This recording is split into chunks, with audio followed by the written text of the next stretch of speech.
그러니까 사실은 이 엄마들이 죄책감, 오늘 근원에서 죄책감을 갖고 있는데 이 죄책감이 다 유발이 되는데 예전에 우리 어머니들은 네. 당연하게 생각했어요. 그리고 그땐 역할이 그게 전부였어요. 그렇죠. 근데 지금은 반발심이 생기죠. 왜냐하면 나도 나와서 직장 생활을 그렇죠. 하는데 이렇게 되는 나도 거예요. 경제 생활을 하는데. 그렇죠. 그래서 예전의 아빠들처럼 요즘 이제 아빠들은 본인들의 아버지가 했던 말투나 행동을 하시면 안 돼요. 그럼 정말로 나중에 마음고생하세요. 네. 그러니까 이런 차이 네. 때문에 서로 좀 갈등도 생기고 그럼요. 오해도 생기고 이제 그럼요. 그러는 것 같은데요. 근데 이제 아까 분명히 뭐 요즘 젊은 아빠들 굉장히 노력하고 애쓴다고 얘기는 드렸지만 그래도 대다수의 남편분들을 보면 외국에 있는 경우를 보면 대부분 일찍 들어와서 집에서 이렇게 팍 또 그냥 꽃도 다듬고 정원도 가꾸고 애들을 위해서 뭐도 해주고 막 이러잖아요.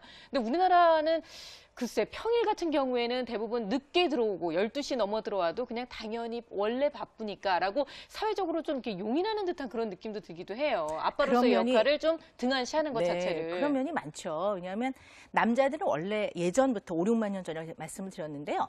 밖에 나가서 활동을 하고 사냥을 해서 오고 던져놓고 또 무슨 사냥을 하나 나간단 말이죠. 네. 그리고 이제 점점 이제 뭐 세월이 흐르면서 부족 간에 뭐 전쟁도 일어나고 그러니까 늘 밖에 생활을 많이 했어요. 그래서 남자들은 그것이 익숙해요. 그래서 지금처럼 집에 와서 아이를 양육하라든가 네. 살림을 하라는 게 사실 자연스럽진 않아요.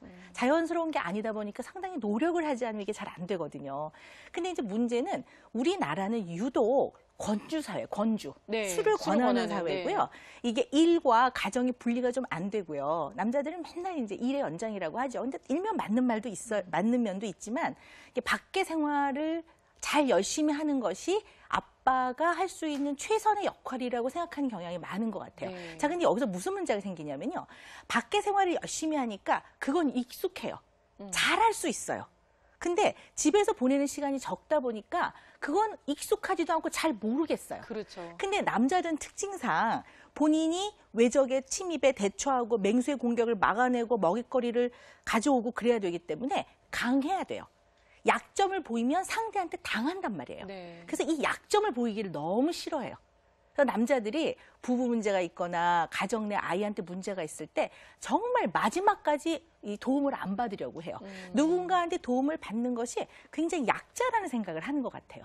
그래서 남자들은 인정을 잘 안 해요. 그러니까 예를 들어 우리 애가 좀 잘 못 어울리는 것 같아. 네. 그러면 그래? 어떤 면에서 그렇게 생각해? 이러면 참 좋은데 그렇게는 안 하고요. 아 괜찮아 괜찮아. 애들은 다 이렇게 크는 거야. 아주 근거 없는 자신감으로 사실은 괜찮다고 말하는데 그것이 정말 마음이 편해서 괜찮은 게 아니라 이러한 뭔가 잘 풀리지 않는 문제에 거기다 또 몰라요 본인은. 그렇죠. 풀리지 않을 뿐만 아니라 잘 모르는데 모르니까 해결해 주기도 어렵고 이런 상황을 좀 안 보고 싶은 거죠. 그래서 아예 없는 것처럼 하고 싶으니까 사실은 피하는 거예요. 네. 이게 회피하는 거의 일환으로 괜찮아 이렇게 얘기하는 게 많거든요. 그러다 보니까 굉장히 많이 문제가 생기고 더군다나 이제 익숙한 바깥 생활에 가서는 아주 자신이 넘치는 거죠. 네. 그래서 또 밖에 가서 상담을 잘해줘요. 예를 부하 직원이 뭐 우리 애가 그러면 그거는 말이야. 본인 애나 좀 그렇죠. 잘하시지. 아니 그리고 그렇게 애도 안 돌보면서 무슨 5월달 되면 회사에서 행사 많잖아요. 네. 나머지 애들은 잘 놀아줘요. 거기서 또 잘 봐주고. 그리고 집에서는 그렇게 살림 안 하면서 가족 모임 있으면 새로 시집 온 재수 씨가 접시 들면 왜 또 뛰어나가서 네. 받아주냐고. 하여튼 이러니까 물론 친절이죠. 잘하려고 하는데 집안에서의 그 역할은 남자들한테는 너무 어색하고 익숙하지 않다 보니까 잘할 수 있는 일을 자꾸 하는 거죠. 네. 근데 여자들은 이걸 또 야단친다고 비난하고 그렇죠. 당신 말에 모르면 가만히 있어 이러니까 사실 남자들은 알고 많은 정보를 가지고 있어야지만 본인이 그것을 해결하고 대처할 수 있다고 생각해서 훨씬 그 일을 잘해요. 근데 자꾸 비난을 하고 당신이 알면 뭘 알아 이러면 자꾸 그 일을 안 하고 싶어지고 두려우니까 피하고 싶어져요. 그러니까 결국은 어떻게 보면 남자도 그렇고 여자도 그렇고 뭔가 자신이 가지고 있는 유능하지 못하다는 것에 대한 불안감 때문에 이런 모습들을 나타낸다고 볼 수가 있을 것 같은데요, 선생님. 지승현 씨 이제 정말 잘하시는 것 같아요. 네. 정말이거든요. 그러니까 이 마음의 본질은 어떻게 보면 다 불안해요. 그리고 저도 아이 엄마인데요. 사실 아이 키우는 것만큼 참 불안해요. 늘.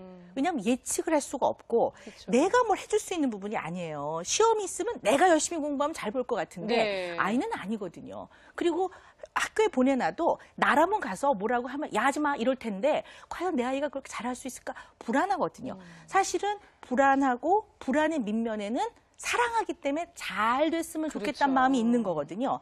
왜냐면 우리가 시험을 잘 보고 싶은 마음이 없으면 시험 때 안 불안해요. 그렇죠. 시험 예, 때 떨리지도 이만큼 않죠. 이게 김밥 싸갖고 바나나 갖고 와서 먹는 애도 봤어요. 걔는 별로 안 불안한 거예요. 자신 있어 안 불안할 수도 있지만 포기한 걸 수도 있죠. 별로 신경 안 쓰는 거죠. 근데 조금이라도 잘하고 싶은 애들은 이 잘하고 싶은 마음 때문에 불안해요. 똑같아요. 부모도 잘 키우고 싶은 거예요. 그렇죠. 그리고 아이를 너무나 사랑하니까 불안한 건데 여자들은 이 불안이 근원적인 죄책감과 아이를 정말 무결정체의 완벽한 아이로 세상에 내놓고 싶은 네. 그 마음 때문에 자꾸 요만한 게 보여도 걱정이 되고 불안해요. 불안하니까 초조하고 자꾸 쪼아요. 남편을. 채근하고. 네. 자꾸 쪼고 그거대로 안 해주면 또 화를 내요. 그리고 남편